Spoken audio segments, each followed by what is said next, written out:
They speak too fast. Don't make this mistake when learning a new language. I can't tell you how many times I've heard from language learners that they, the native speakers of their target language, speak too fast. I've been studying for months or even years, but I just can't understand when they speak. This is actually ridiculous. The problem is not the native speakers of the language. They're not all speaking their own language wrong. But the problem is also not really you either. Let me explain.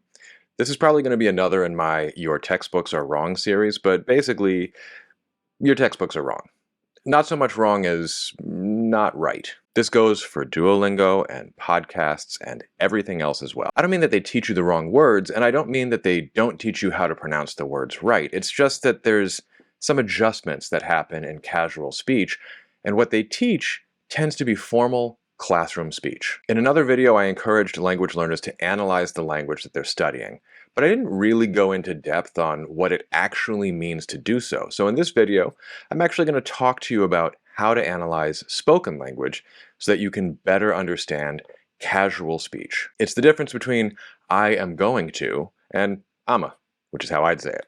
So in this video, we're going to have a lot of fun. I'm going to use this video's sponsor, LingoPie, to provide example sentences as well as some other sources. LingoPie? I'll also give an honest review of LingoPie, so stick around for that. I'm Dr. Taylor Jones, and this is Language Jones. Language is all about communicating information, but not in the way that you might think. What I mean is that we actually produce a series of sounds, or gestures, and these sounds correspond to sort of idealized abstract mental sounds, and it's those idealized sounds that we're communicating. Of course, we map those idealized sounds to syntactic structures and meaning, but in terms of understanding spoken language, what you're doing is recovering from a sloppy speech stream some idea of the idea of sounds that the person was trying to communicate. There's lots of redundancies built into that system, and that's where things get really interesting. People write entire dissertations about this stuff. For instance, Charlie Farrington's dissertation is about what he calls incomplete neutralization in African American English, where people hear a T or a D at the end of a syllable based on how long the vowel was before that sound. And speakers are just making a glottal stop. When we learn with a textbook without audio, we may get explicit instruction on the sounds of the language and the rules governing them. But what we don't hear is how real people simplify that further casually. Textbooks with audio and even asking native speaker tutors and teachers can help tremendously, but even native speakers will tell you what they think is correct and not what they, largely unconsciously, actually do. I've been brushing up my French in 2023, so I'll use French as an example.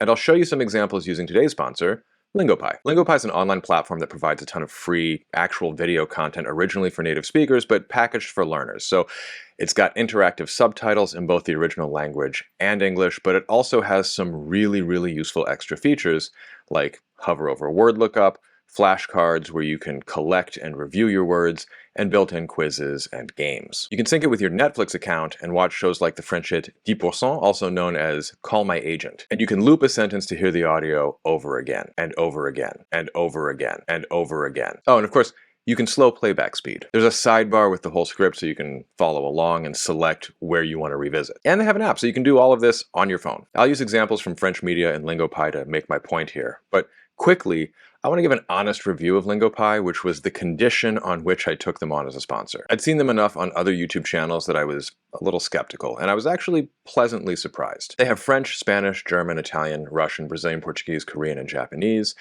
and they may be adding more languages like Mandarin in the future. From looking at the French, I'll say it seems like the captions might be the original caps provided by Netflix or even the script in the show, which means that actors do sometimes go slightly off script, especially with filler words. Especially when it's the lower budget stuff like "my wife is pastor," for example. But that, which is mostly out of their control aside, it's pretty good.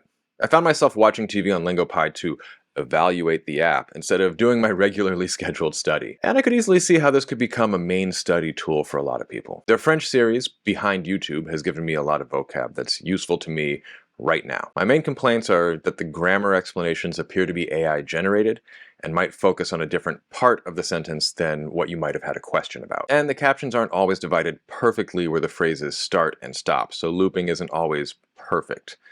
But all in all, I really like it. They do have a Say It feature that scores your pronunciation, but its scoring is somewhat opaque. Il faut avoir un peu de patience. Il faut avoir un peu de patience.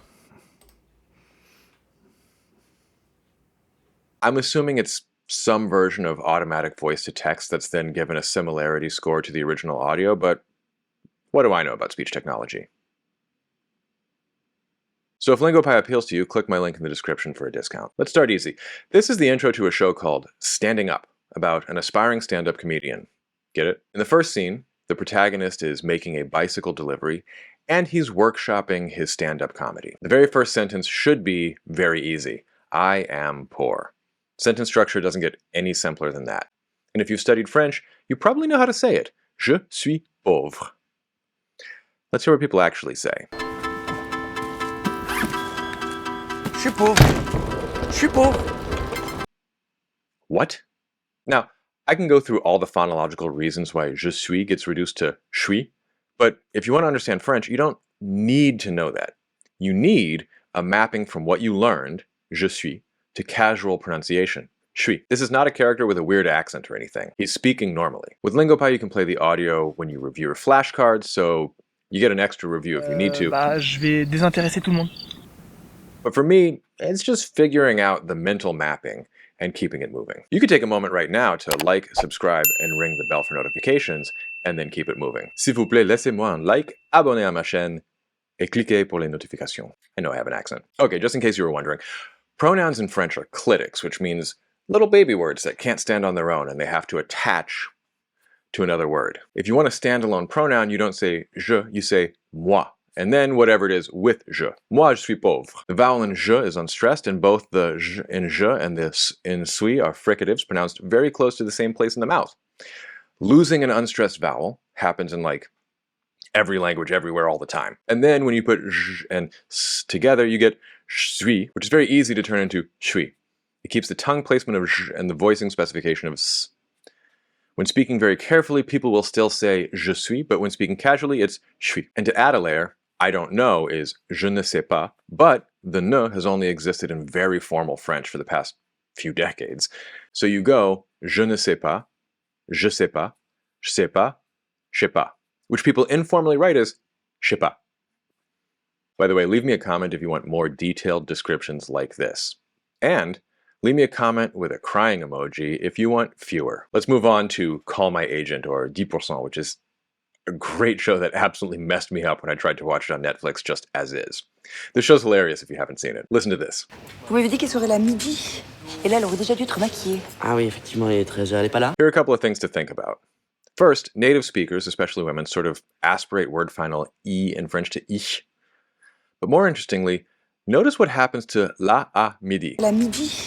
Two vowels, same vowel, side by side, the technical term in linguistics is in hiatus, have a tendency to just become one vowel. Similarly, listen to this. Là, elle aurait déjà dû être maquillée. You can slow it down in LingoPie, but let's take a look on a spectrogram in Prot because I could not believe this.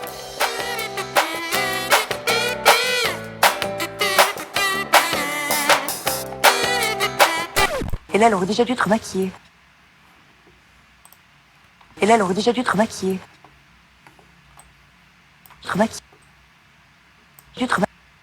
The word to be, we're taught, is être. But the way she pronounces it, in hiatus, that is, vowel following a vowel, remember, is just tr. Instead of du être, it was dutre.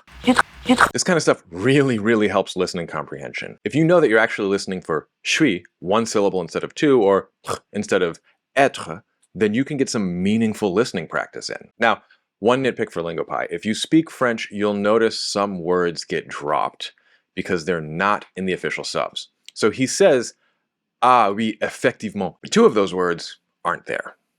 Like I said, I don't think this is a deal breaker. And the team at LingoPie has been very responsive when I pointed these things out. It appears that they actually have real people doing the subs. Frankly, if you're not at the point where you can recognize effectivement, then I'm not sure this is the right study approach for you anyway. This is something to work on once you get a little bit of grammar and a decent amount of vocabulary under your belt. And that's the mistake that people make, expecting textbook speech from real people and not learning how real people speak. No amount of textbooks, app study, or formal classroom study with a teacher who has strict linguistic ideologies about the language that they're trying to teach you will actually prepare you for how real people speak casually. We think we've been doing everything right, and then we turn on Netflix and can't make heads or tails of real casual speech intended to be understood by a wide audience. So don't make that mistake. Get into real content as quickly as you can and talk to real people as quickly as you can.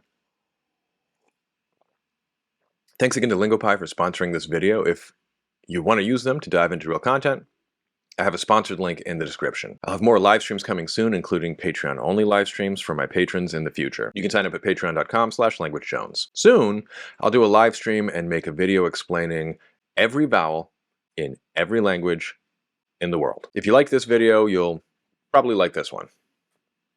Until next time.